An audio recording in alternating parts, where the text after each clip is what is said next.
everyone. Welcome to a Cybersecurity Tuesday here on the Techstrong Gang. We've got cybersecurity coming at you from a lot of different angles, but we'll probably discuss some more than that. You're watching Techstrong Gang.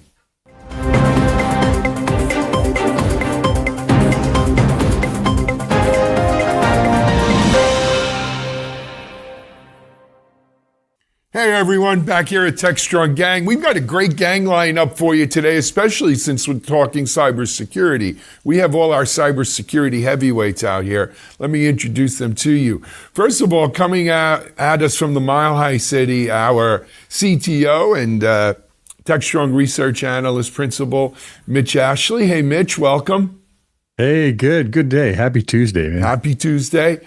And then coming at us, not from the usual nautical setup. He's actually up in Canada where, unbeknownst to him, he has a perfect view of the eclipse. And we're going to hear all about that. The one and only Chris Blask. Hey, Chris, how are you? Loving life. Good to see you, folks. Good to see you, Chris. And then, of course, joining us here live in our Boca Raton headquarters, our Chief Content Officer, Mike, the Dancing Machine Vizard. Hey, Mike, how are you? That's going to requires too much explanation, I think. Yeah, we're not going to get into it. But, Mike... It's another video. Yeah, another time. But we've got cyber to talk about. Why don't you kick it off?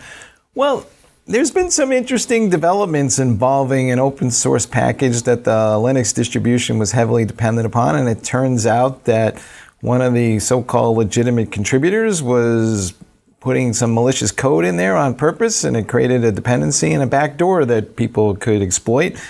And I guess I'm going to jump to Chris right here, but is this more common than we realize? I mean, are people kind of taking advantage of the goodwill of the open source community to start injecting malicious code into these things and creating dependencies in ways that we don't appreciate? I mean, how broad a problem is this? I would, the clear answer is yes and no, right? Everything will be okay. However, right, as always, we're moving through time together where we have capabilities, and for various reasons in the security world, the attackers, people who want to exploit things, tend to take the first step. And they're taking that step because suddenly they can. Could you have done this sort of thing 10 years ago or 20 years ago? Yes, maybe. But the effort would have been too great or impact too low or whatnot. So we're moving in step, right? We discuss this all the time in the supply chain world, right? This is software bill of materials type of stuff where can I tell what's inside things? And there's a phrase I found myself using a lot in the last couple of years, time to transparency, right? And this is another good example of one of these things where in this case, if it hadn't been for some random, developer noticing, some 500 millisecond delay, we wouldn't be finding this now. And it would just take too long to find it. But obviously it's, the exploit is sort of a classic. It's not even cyber. This is just, we've been doing this sort of stuff for thousands of years. People like breaking into things. Somebody found a way into things and it would take too long to find them. So we need to lower the time to transparency in these sort of things. We obviously can't be doing it by hand, going through every piece of code. So it makes us look at these relationships. How do we attest to what's inside things? We're about to find out. Yeah. Look, this is legit. I mean, thank God for this guy at Microsoft who found this. But one of the things they teach you in law school when they're teaching you how to draft contracts is to try to anticipate every eventuality. So how high up the chain is the eventuality of someone who's seems to be working legitimately on code for months and months and months and now starts injecting malicious code into things? Do we have deep, sleeper rings that have been put in here by nation states? Or again, as someone who's been in security for so many years, it's so frustrating. How do you plan for these eventualities? I mean, you could try to plan, but how do you really stop this kind of stuff? Or do we just put everything into response? You know, Alan, I think one of the things about this that stands out, there are several things, but one of them is they think the person who injected this malicious code in the actually tar process of the files that got distributed has been working with the project for a couple of years. So somewhere, I'm not sure exactly how long it is, but became a contributor, slowly adding, getting more involved to the point where a lot of trust was built up, and then boom. Now, account could have been compromised, but they don't think that's what happened. This is the cybersecurity equivalent of a sleeper cell, right? This is an account sitting out there getting ready to wake up. Or was this a good guy who, who's the doctor in Dune? Dr. Yue? Yeah, Yui. Did someone kidnap his wife and force him in and break his training? Imperial training, yeah. I think that could have happened. And at some level, who cares? What really matters is that this happened, and how do we prevent it or detect it and respond going forward? Chris, what should the security teams be doing with their development teams? Because there's all this open source code. It adds a tremendous amount of value, no doubt. But when there's an issue or a patch or some sort of problem arrives, we got to wait for some open source team to go fix it. And frankly, a lot of those folks might be thinking about it as a hobby, and they're not getting paid to do security patches, so they might not actually prioritize that anytime soon. So how do we kind of create some sort of management workflow around open source software? Well, in short, we do now, right? This is something we're all in together. Open source software is behind everything. We couldn't be having this call right now, and if without all that. So, there's a lot of security 101 in this, right? Figure out who you are, what's your criticality, what's your biggest risk. For most businesses, the biggest risk, has nothing to do with cyber. You start a small company, it'll probably go out of business. Most do, right? And for lots and lots of reasons, it won't come down to a cyber hack. Well, it's like Baltimore, just like a lot of our friends, as soon as a ship hits a pier, you start getting people asking, could it be a cyber attack? It's like, yeah, probably an industrial accident, because those kind of happen all the time. So what should you do? You look at if code, if you're all about services and code and so forth, and you have the resources, and perhaps you're a likely target and all those sort of things, then you should be looking at the kind of things that that are the good practices of the people leading in this space. Call out to anybody involved in the supply chain security space, companies like Schneider Electric. Look what they're doing. How do they get reduce their time to transparency so they can see what's going on? Whether it's on the detection side, if you don't know you're compromised until too late, that's a problem. Or it's the response time. If it takes you 6 months, to find out where you put that code, that's a problem. And there are, as always, this is what I mean by inevitability curves. Like there's sort of these bumpers on the possible futures. And as you approach one, everybody starts to lean away from it. If this is another example of one of these issues, everybody in the world should be thinking about this a little bit. Maybe a tiny bit, because it doesn't matter to, maybe a lot. But now's the time to start considering, can I tell? And to your point, Alan, so much of this comes down to contract language, right? A lot of this can't be fixed without, looking upstream in your supply chain and saying, am I really putting the responsibility where it needs to be? If I need to figure something out in this window and it's going to take longer, maybe I need to change what I'm requiring of the people upstream. Yeah. And without, on that note, more. Go ahead. On that note, Chris, Mike, you said something about, is DevSecOps all that? Is it widely adopted? Where are we on that DevSecOps? Our ongoing debate. But the fact of the matter is, software supply chain security is DevSecOps, right? That's this whole thing in here of shifting left and trying to get to this code. And so when I know we're in the middle of the Got DevOps and DevOps Next research, and when we look at responses from our surveys and we talk to people and we look at data from DevOps.com and Security Boulevard, it seems that maybe most organizations are not as far along the DevSecOps curve as we would think from all the noise it makes. But ask them, are you doing something around software supply chain security? And I bet you most are saying, yeah, we have to. CISA said we have to. The government said we have to. It's imperative. We don't want to be the next name the company. Mitch, I'd love to get your thoughts on this, but it seems like it's not just a technology issue. It's kind of this process thing, because what happens is the security people don't seem to understand relevance, so they basically come up with a list of things for developers to go fix. Developers have like maybe 10% of their time to go address that, and they look at what the security team sends over, and then when they chase it down, and either the code wasn't actually running or the application isn't internet facing, and they look at the security guys and say, you keep crying wolf and we don't pay attention. So what is the breakdown here? Well, I think what you're saying is a good pointer that for a lot of this, you can't solve it from one perspective or the other alone. You have to kind of look at the full context of what's going on, if that vulnerability truly is reachable, accessible, et cetera. I think the thing about DevSecOps, we need to think, to Alan's point about it is supply chain security. Well, if it's supply chain security, then it's middle out. I mean, it's end to end, because we've got to check the supply chain of our own development processes, right? It could be introduced in a library that would get off of an image. It could be a vulnerability could be introduced by a developer writing some code, or a library that we have that gets an update. It also could happen at the very end of the process of the code gets distributed and put up on whatever, or put into a server, put into production, or up on, a base image or somewhere else to download this.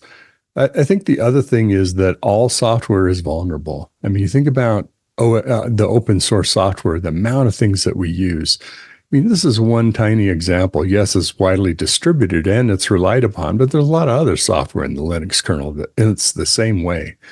So I kind of like Chris's point of part of being on an open source team is you have to be able to respond when there's an issue, and you have to have multiple people involved who can do it. And I think a lot of projects are that way. I'm worried about more the abandoned projects that probably are the greater danger. Mm-hmm. Orphaned projects. Chris, I think you were saying this, but I just want to drive the point home a little bit more. Do we need to make sure that every piece of open source software, that somebody's curating that thing on our behalf, so that when there is an issue, there is somebody to go fix that? And sometimes that may be a third-party managed service specifically to go isolate it or fix it until we get the primary fix from the open source team. But do we need to kind of rethink our workflows to account for the probability that there's going to be another one of these? I think we need to continue to think more than rethink, right? It's interesting because I haven't really gone there in this forum before, but DevSecOps, right? And it's, nothing more Techstrong than that.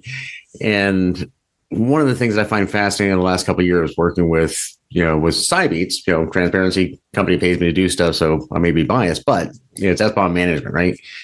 And one of my thoughts, my predictions of this transparency era, as we start to put more communications in place, is that DevSecOps teams get along better with the rest of the company.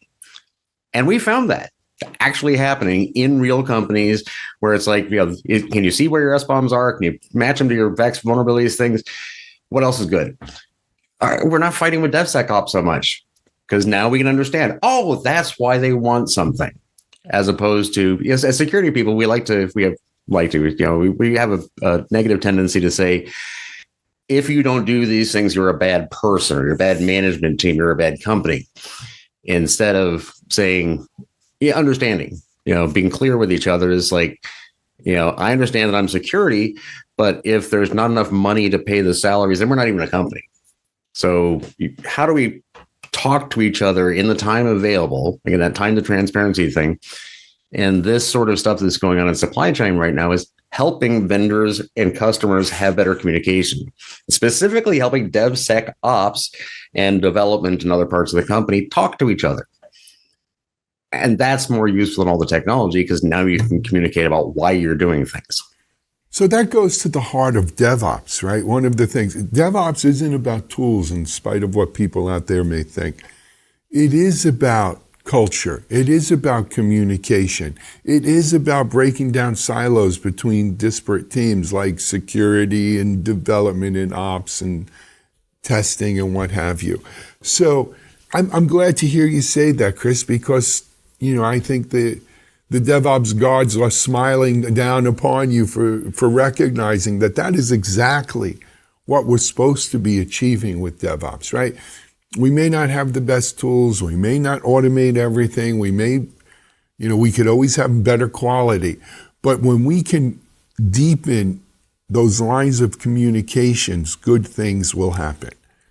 I don't know. I'm doing this a long time, and there's Log4j before this, and God knows what before that, and every time it's the same thing. By golly, this is a wake-up call, and then about 10 minutes later, everybody rolls over and hits the snooze button, and they move on. I think it's just the alarm going off again today, right? It's Groundhog Day. We change, right? We go through evolutionary plateaus, right? And you're right. I look at these sort of things like Log4j or Stuxnet or whatever as interesting little tools along the way. Because, we all go, wake up call. It's not really a wake up call. It's just sort of level your game up. Now you need to do this much. Now, is it going to be exciting and as thrilling as that wake up call? No. It's going to become something boring you don't pay any attention to. We're not going to do it at the 99.999 level that we thought when we were all excited about our wake up call. But we do 85% or whatever. And it's, you look at the attacker side, a lot of exploits that used to work don't work anymore because, security teams and corporations have changed.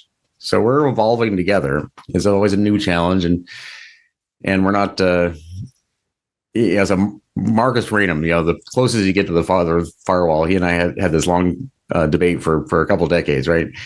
And it's but Marcus would use the space shuttle, right? The space shuttle was a bad idea because we should have engineered it properly from the beginning. My argument is maybe, but we wouldn't have. We never would have done it, right? And it's the same sort of thing. Could we, as engineers or as security people, we can say, well, we should have been right the first time. Or, and Fred Cohen and I have been doing this radio show and interviewing a lot of, old timers, even by our standards, right? If you go all the way, Vint Cerf, he's been doing a series of Vint Cerf, and you go all the way back to the beginning, it's like, could you built it more secure at the beginning? No, you couldn't have. Was there an ideal technical way to do it? Maybe, but that wasn't going to happen. And what we get out of it actually is better. It's more realistic, it's more fungible, more flexible, more redundant. But we settle into these modes where it's worked for the last 18 months, and I haven't addressed ABC, and suddenly it blew up. All right, from now on, you're addressing ABC. Build it in. All right. And then DNF comes at up. it. Sounds like software should come with a warning label. Well, doesn't it? It's somewhere in that fine print. Label. There is. It's in that fine print somewhere. Well, I think the point is security is relative to a point in time of what you need, right? Mm-hmm. What I needed in 1990 or what I needed in 2010 was very different than what we need now, right? To Chris's point about this evolving. So if it was a light bulb and turn it on and we've solved it, that'd be, that wouldn't happen, right? That's just not how it works. No. So that's why this is an evolving, we all have to change with it as well as try to change our response to it. It's not a black and white issue. I'm going to end this segment with a quote from the infamous or famous or whatever he is, Donald Rumsfeld. He's not alive anymore, but you go to war with the army you have, not the army you want. And sometimes not the army you need. But anyway, hey. You guys are going to be talking about this at RSA, right? Absolutely. We're going to be, this is going to be and what's AI going to have on this? We'll talk more about that in a minute. In our next segment, we were praising the Microsoft fellow who found this backdoor. The cyber guards giveth and the cyber guards taketh away. In our next segment, Microsoft gets a failing cybersecurity grade. We're going to take a quick break here. You're watching Techstrong Gang. Cloud Native Now is the web's leading resource for the growing cloud native ecosystem. CloudNativeNow.com is your destination for news, thought leadership, features, and webinars on cloud-native architecture, Kubernetes, serverless, cloud-native application development, microservices, service mesh, cloud-native security, and more. Stay on the cutting edge of modern application development at Cloud Native Now. All right, and we are back. I think for the first time in my memory, at least, the United States government has actually called out a vendor over cybersecurity issues. In this case, they were picking on Microsoft and basically calling them out saying, they need better processes and the software is not as secure as it should be. And frankly, does that come as a surprise? It's called Patch Tuesday. It happens all the time, and we all know exactly what the security issues are. But Chris, let's start with you again. Did this strike you as A, unique, and B, aren't there other vendors that are going to have the same issues, and so we're just going to start calling them all out? How's this going to play out? Not unique, and yes, all vendors, right? And Microsoft is a great target, right? And we've been picking on them for decades, and quite often they've deserved it, but sometimes they haven't, right? Turn of the century, 20 years ago, Microsoft used to be, just a laughing stock, right? But they were making a lot of money, and all early security people are harping on it, and then they took security really seriously. They hired a lot of really good people. Jeff Jones is still there, top flight people. They actually made really good secure products. And kind of what we're talking about in the last segment, there was that wake up call. And I think they've kind of gone to sleep since then. So they probably need to wake up again. And that just happens. 20 years it's eroded away, right? Shades of a trustworthy computing initiative. It's funny you mentioned Jeff Jones. I'm Facebook friends with Jeff Jones, but I haven't. You don't see him out there as much as we used to, or maybe it's just me. I'm not looking for him. But yeah, I think Microsoft, and I don't want to go around the table naming names. I like all these companies; they're fine. I use their products, but there's a bunch of big companies that have gotten complacent, that have been good at security in the past and aren't really that good now. And if they don't, and the companies all are making money in their own business, so who knows? Maybe they're doing the right thing for their shareholders, but it doesn't go on forever like that. They have to continue to renew. So I think Microsoft gets a bad rap, though, because they do have a target on their back.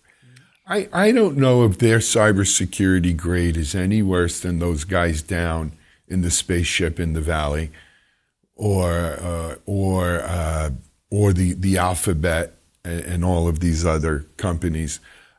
Who does security good?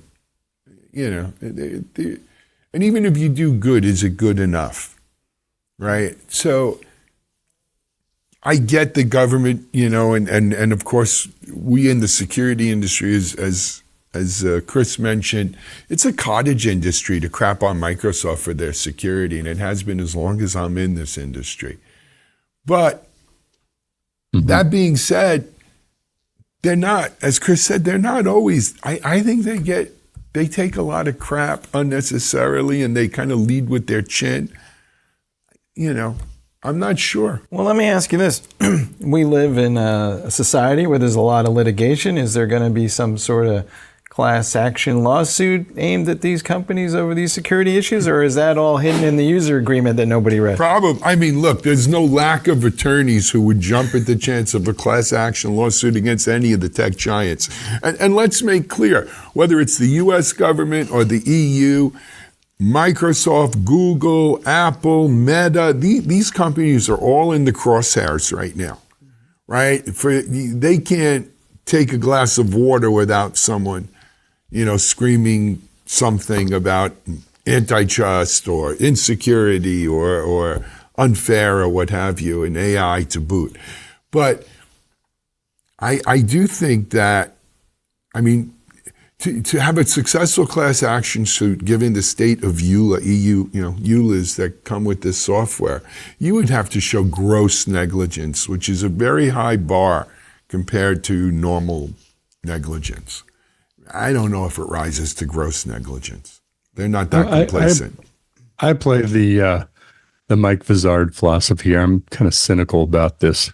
To quote Game of Thrones, this is an incidence of shame, shame, shame.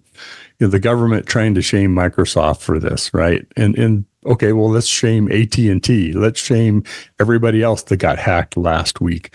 This just happened to be in the government servers, or not in their servers, in their service that they're using for Microsoft for email and other things. And yeah, it needs to be secure. And yeah, they have found a flaw in it. But you know what?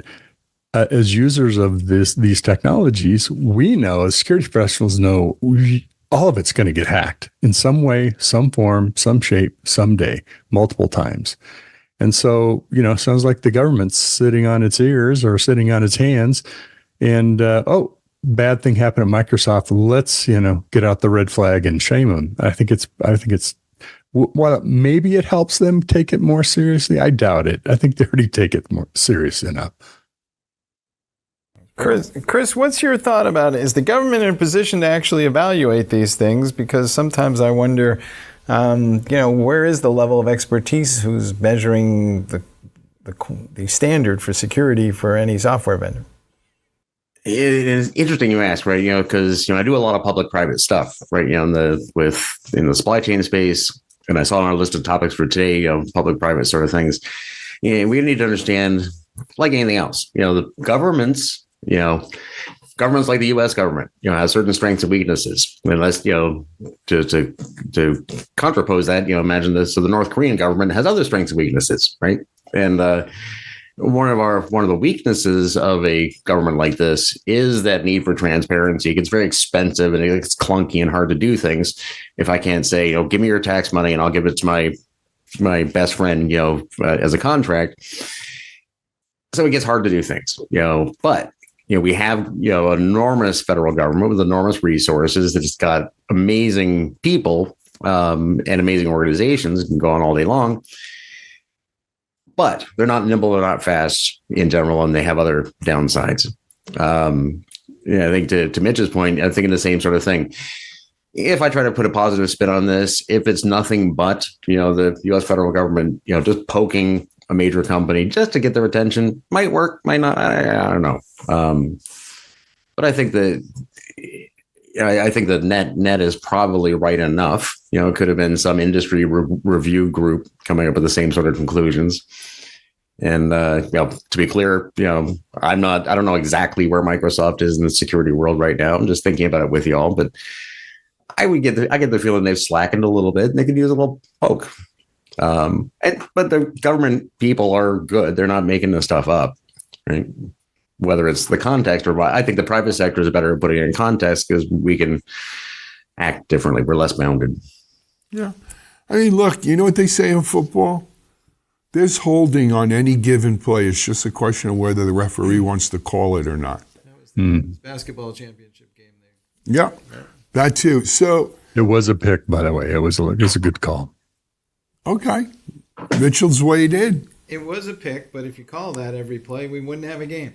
It was a moving pick. You have a point there too. That is the point, and that's the point to hear, right? So, all right, we whipped the whipping boy. Let's see what falls out of this. That's kind of my take.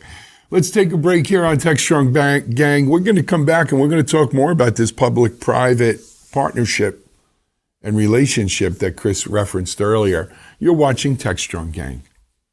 Hey guys, this is JJ Manillo with Mitch Ashley, co-host of CISO Talk, where we have engaging, bite-sized conversations for current and next-gen CISOs.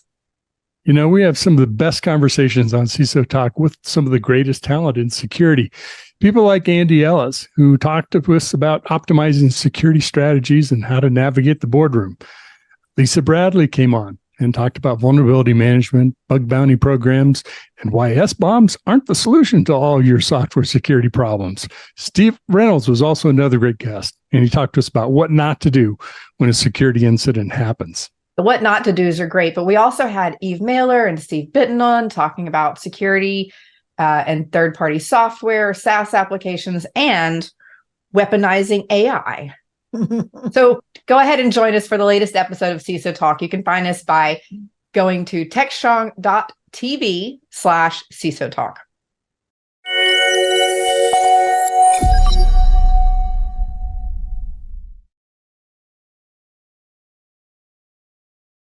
And we're back, and we are going to talk about this public-private partnership thing. There's NIST is out there and has this large backlog of things that they're supposed to be doing in terms of vulnerabilities and all kinds of things that hopefully that are going to save us from ourselves. But we've also seen pictures of some of the offices where some of these folks work, and well, it doesn't give you a lot of confidence that says that this is the cutting-edge front-end place that's going to be able to identify all this stuff. So, Chris, let's start with you. What is your sense of what's going on on the public side of this in terms of capabilities and resources, and What should the role of private organizations be to help out? This is a perfect example of my whole obsession with evolution and curves and so forth. I get asked this one a lot over many, many years. And I think a good starting spot is, I always get this wrong, 96 or 98, but there was a presidential directive that there shall be an information sharing and analysis center where the public and private sector will get together to talk about cybersecurity. That order came out, and immediately you didn't get not a single ISAC, you got 6 or 12 or whatever. As we have these information sharing nodes now for a quarter of a century that have been developing, the healthcare ISAC, the automotive ISAC, some of the energy sector, financial sector ISACs are very, very functional. And along that path, things like CRADAs, the Cooperative Research and Development Agreement, legal artifacts were developed between the federal public sector and private sector entities like nonprofit ISACs to allow them to collaborate. And if you look inside, the U.S. federal government, the NIP, the National Infrastructure Protection Plan, the sector coordinating councils, you have all these structures that have developed over that time, this last, quarter century or so. And they, you look before that, we didn't have that cooperation. So look, for those of us who sort of grew up during that, you can say it's not as good as it should be, or it needs to be this, that, or the other.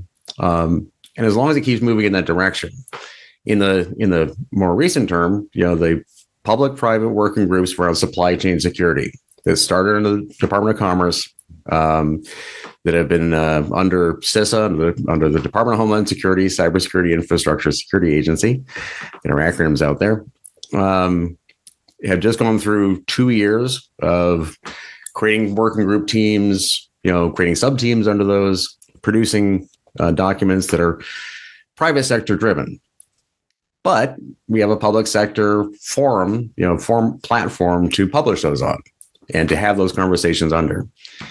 And I think right now, literally right now, this month and this year, I think that particular public-private activity is leveling up. I think we've learned some good lessons over the last couple of years.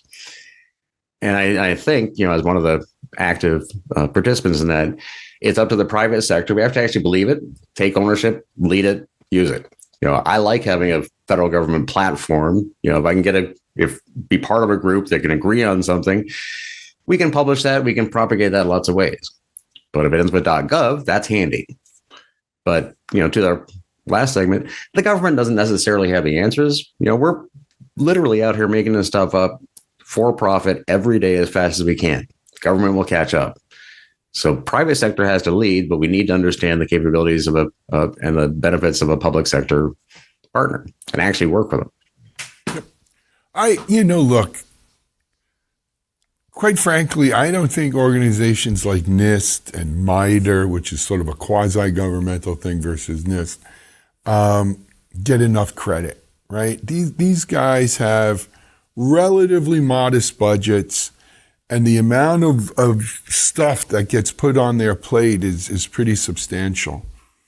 I think they were always designed to be part of public-private partnerships, right? MITRE certainly, NIST maybe a little less so. But I also think give them credit for recognizing that they need to do this because the backlog, the mission has grown so immense and so big that they can't go it alone.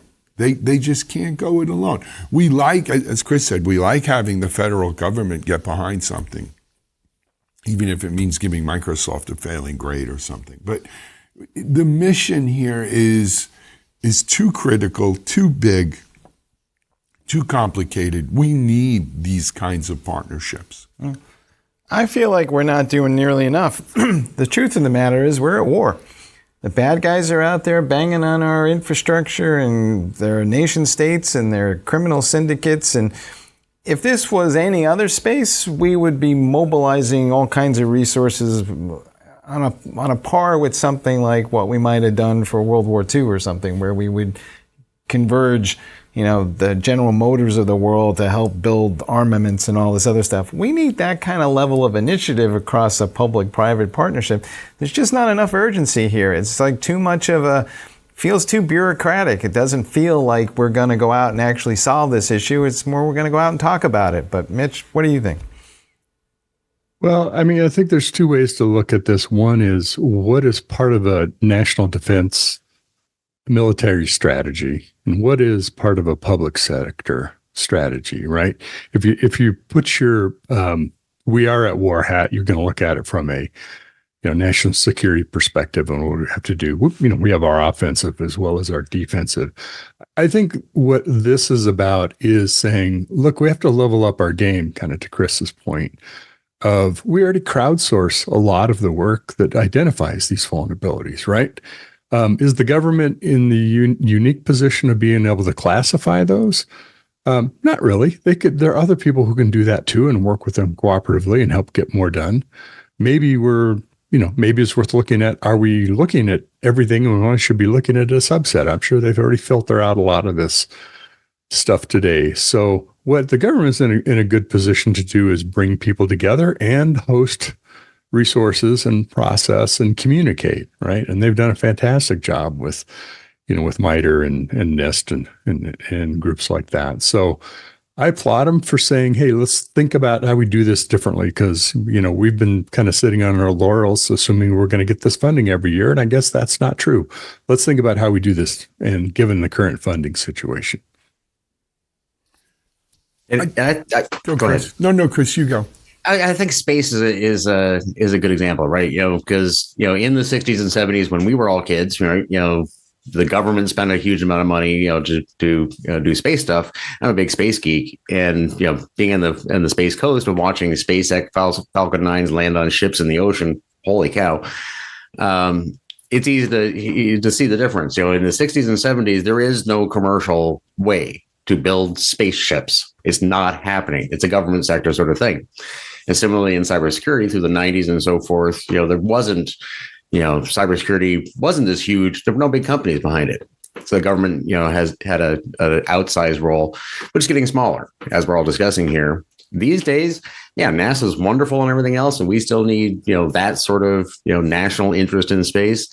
But go SpaceX, build and fly rockets. That's become a private sector thing. So let me weigh in on the space issue, though.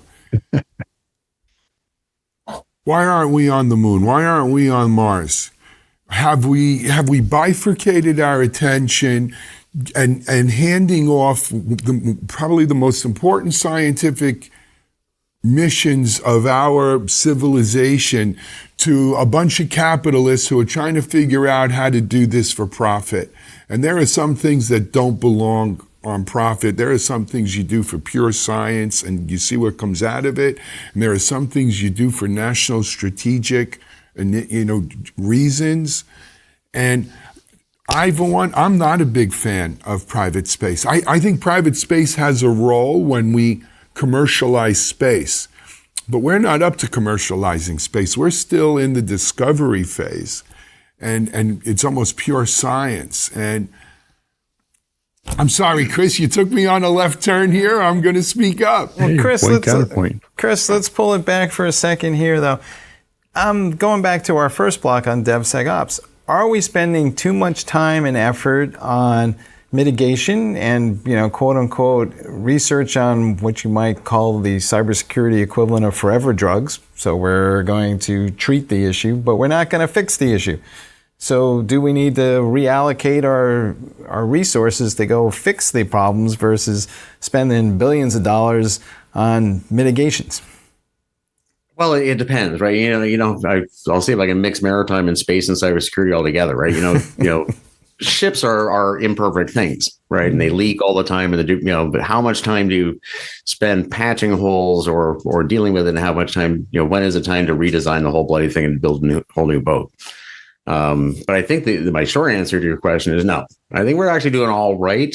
The whole redesign of everything isn't going to happen, right? That it's such a change of process is such a cost to so many different people. I kind of think that's off the plate. And kind of to Alan, to your point about space, one way to look at our experience in space is that we're lucky that there was this weird geopolitical thing when we were kids, we actually got to see this ridiculous space flights. Like these were tin cans. It took like a third of the GDP to fire something up into space.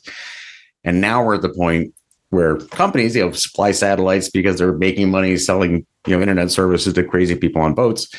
That allows us in the public sector, we can back up a little bit. And I share some of your concerns, but like cybersecurity, we need to think about this space thing a lot, but we don't need tax money for it. For all of that, we can focus back in that public sector on just the parts we actually care about. So we really should be looking at the dawn of the space flight was like 20 years ago, not 60. 60 years ago was a fluke. We weren't ready for that at all. Crazy people on boats. That was your cue. No, he's the crazy guy on the boat. I don't have satellite internet on my boat. He does. Just to set the record straight. But hey, are we ever going to see Zephyr and Pike go into warp speed here? I mean, with a private space program.